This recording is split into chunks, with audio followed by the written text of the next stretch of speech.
Salut à tous, bienvenue si vous nous rejoignez pour la première fois sur Le Point de Vue de Laure. Aujourd'hui, nous allons parler de quelques avantages de la lecture. Nous allons commencer par parler des avantages de la lecture chez l'adulte. Alors, chez l'adulte, la lecture a cette particularité qu'elle améliore la capacité du cerveau. Elle stimule la mémoire et elle améliore la capacité du cerveau. Des expériences ont montré qu'un adulte qui lit au moins peut-être de 8 à 10 minutes avant de sortir de chez soi le matin aura une bonne capacité à travailler pendant la journée. Il sera plus attentif déjà et il sera plus concentré.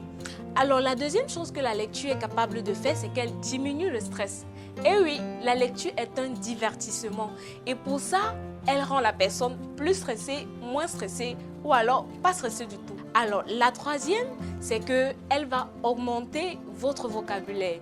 Nous avons eu souvent l'habitude de voir des personnes qui s'expriment très facilement, avec éloquence, sans chercher leurs mots, sans réfléchir, sans méditer, justement parce qu'elles ont l'habitude de lire et en lisant, ça cultive en fait, ça améliore le vocabulaire en fait. Il y a de nouveaux mots que vous apprenez, des mots que vous n'avez jamais entendu parler avant, des mots que vous n'aviez jamais vus. Là, vous allez voir, peut-être vous ne connaissez pas la signification, vous irez dans un dictionnaire et un mot de plus. Imaginons que nous apprenons juste deux nouveaux mots. Imaginons en un mois, nous aurons appris combien? 2 fois 4. Nous aurons appris beaucoup de mots en un an. Vraiment, on ne compte pas. Nous allons également parler de cette capacité à analyser que la lecture procure. Pourquoi? Imaginons un peu un roman comme des romans policiers ou alors un roman d'Agatha Christie. Là, lorsque vous lisez, vous entrez profondément dans le personnage et de fois, vous commencez à faire les enquêtes avec elle. Bon, peut-être qui est le meurtrier ou alors comment ça va se passer. Vous commencez à réfléchir. Votre cerveau se projette dans l'histoire du roman, dans l'histoire qui est en train d'être racontée et essaye de trouver des solutions en même temps que vous êtes en train de lire. Alors revenons à l'enfant puisque c'est le sujet qui nous intéresse particulièrement. Pourquoi est-ce que l'enfant doit lire? Un enfant qui aime la lecture est un adulte qui va aimer la lecture. Là, il n'y a rien à dire. Tout commence dès la base, dès le bas âge. Tout ce que nous avons eu l'habitude de faire pendant notre enfance, il ne faut pas se le mentir. Lorsque nous grandissons, nous avons ces quelques habitudes-là que nous continuons de cultiver. Pourquoi? Parce que tout commence dès la base. Alors, chez l'enfant, la lecture participe à l'acquisition du langage. C'est vrai, aller à l'école aussi, le fait d'être scolarisé, ça fait partie des choses qui facilitent l'acquisition du langage. Justement parce qu'à l'école, on apprend à lire, on apprend à écrire. Tout ça participe à l'acquisition du langage et c'est également le rôle de la lecture. Un autre rôle de la lecture chez l'enfant, ça va booster la créativité, le sens de créativité de l'enfant. Pourquoi? Parce que lorsque l'enfant lit, par exemple, il voit des schémas, il voit des dessins, par exemple. Dans les livres pour enfants, il y a beaucoup d'illustrations. Il voit des illustrations, il voit des dessins. Ça pousse l'enfant à penser au-delà de l'image, à peut-être s'imaginer de quoi peut parler le livre. Si je vois, par exemple, sur la première des couvertures, il voit 4 enfants qui sont là. Il commence à s'imaginer de quoi peut parler le livre. Si vous lui posez la question, tu penses que le livre peut parler de quoi? L'enfant peut déjà avoir cette capacité-là à imaginer, à créer en fait. Et un autre avantage de la lecture, c'est que l'enfant en lisant va apprendre à exprimer ses émotions. Il va apprendre à discerner les émotions. Lorsqu'on lit par exemple pour un enfant, on peut avoir des changements de tonalité. Il y a des fois on va parler plus fort, des fois on va parler de façon colérique si le personnage en question est colérique dans la scène qu'on est en train de vouloir illustrer. On va être très très colérique parce que justement on veut faire passer le message à l'enfant. Alors l'enfant, en vous voyant lire comme ça, si c'est un enfant qui n'a pas encore la capacité de lire de soi-même, en vous écoutant lire comme ça, il va comprendre que là, il y a nuance, il y a un sentiment qu'on est en train de vouloir exprimer, il y a quelque chose. Peut-être le grand-père, par exemple, dans le livre, à ce niveau, il est fâché. Sur cette scène, il est fâché. Ou alors, si vous lisez avec beaucoup de joie, vous exprimez un grand sourire, il va comprendre que là, on est content. Donc, comme ça, il parvient à discerner déjà les émotions.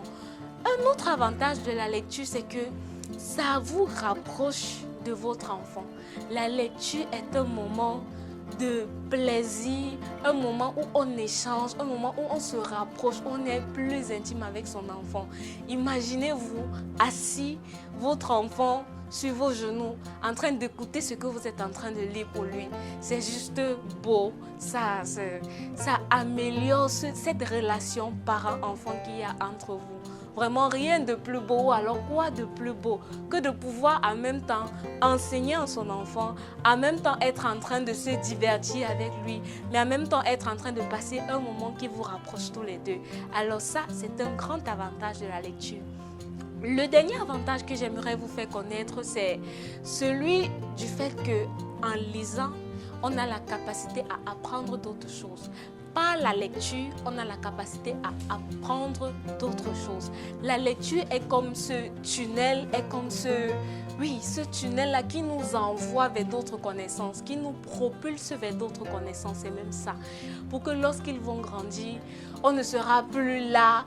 Il est difficile pour un adulte d'aujourd'hui à se mettre encore à lire des livres de 200 pages, 300 pages. C'est pénible, c'est vrai, parce qu'on n'a pas eu cette habitude-là, particulièrement en Afrique. Ailleurs, peut-être ont-ils d'autres réalités, mais chez nous, il y a un peu cette difficulté-là. Et c'est justement ce à quoi nous voulons pallier. C'est justement ce à quoi Lord Tomben a pensé en écrivant ce livre pour enfants, Le Monde de Laïka, que vous connaissez déjà tous. Il coûte 5 000 francs. Alors, il y a beaucoup d'entre les internautes, beaucoup de personnes que nous avons même rencontrées lors de nos prospections qui nous ont parlé de ce prix en disant que vraiment c'est exorbitant. Vraiment, c'est trop. 5 000 francs pour un livre pour enfants, c'est vraiment trop. Ils étaient vraiment, je vais dire, désagréablement surpris lorsqu'on arrivait au niveau du prix. Alors, ce que j'aimerais vous faire savoir aujourd'hui, c'est que 5 000 francs, ce n'est pas le prix de l'éducation. L'éducation n'a pas de prix. La connaissance n'a pas de prix. Mais s'il faille discuter du pourquoi des 5 000 francs, alors nous allons le faire. Lorsque vous voyez un livre pareil, il y a des illustrations. Le livre pour enfants, il doit avoir beaucoup d'illustrations parce que justement l'enfant apprend par ça. L'enfant apprend par les dessins, l'enfant apprend par les images. Donc vous allez voir, il y a beaucoup d'illustrations avec des couleurs différentes. Les couleurs sont choisies, c'est au choix parce que les couleurs comme le jaune, le rouge, alors ça attire l'attention des enfants. Lorsqu'un enfant va par exemple voir, il y a du rose, il y a du jaune, il sera attiré. C'est d'abord la première chose parce qu'il faut que l'enfant soit attiré pour pouvoir aimer. Il ne peut pas juste venir et dire « Maman, s'il te plaît, achète-moi le monde de Laïka ». Non, c'est parce qu'il sera attiré par quelque chose. Donc, c'est la raison pour laquelle, et ces illustrations-ci, elles sont coûteuses. Elles sont faites à la main par quelqu'un. Donc, il faut penser à ce prix d'illustration lorsque nous pensons au livre. Par ailleurs, il y a le type de papier. Les livres pour enfants, généralement, ils doivent être très solides. Alors, le type de papier qui est utilisé ici pour l'impression du livre, c'est du papier offset glacé. Donc, ce qui fait que le coût devient déjà plus élevé qu'un simple livre, si je peux me le permettre comme ça. Le coût devient plus élevé. Et la particularité aussi du livre, c'est que à la fin, vous verrez des questions pour tester la compréhension des enfants. As-tu bien écouté? As-tu bien observé? Ce n'est pas de façon anodine que c'est mis là. C'est justement parce qu'on veut voir si l'enfant a retenu ou alors a compris de quoi il s'agissait. En dehors de ça, il y a quelques questions de culture générale. La culture africaine, c'est quoi? On va parler de, par exemple, un mets. C'est quoi ce mets? Est-ce que vous avez déjà entendu parler de ça? On va parler d'un animal d'Afrique, l'éléphant par exemple, dont on a mentionné dans le livre. Je ne vais pas vous parler de tout ce que contient le livre, juste pour vous expliquer pourquoi ce prix de 5 000 francs. Mais en gros, c'est juste pour nous faire comprendre que l'éducation n'a pas de prix, la connaissance n'a pas de prix. Donc, s'il s'agit de cette somme de 5 000 francs, acceptons de faire ce petit sacrifice. Je sais que ce n'est pas facile. Le coût de vie n'est peut-être pas assez élevé pour tous, ce n'est pas facile avec les conditions, ce n'est pas facile. On travaille très dur, il faut nourrir peut-être toute la famille, il faut penser encore à acheter un livre pour l'enfant en dehors des livres scolaires. Ce n'est pas facile, nous le savons, nous le savons. Mais nous continuons de dire que nous pouvons, lorsqu'il y a de la volonté, nous pouvons. Avec un peu de sacrifice, on peut réussir à faire de grandes choses.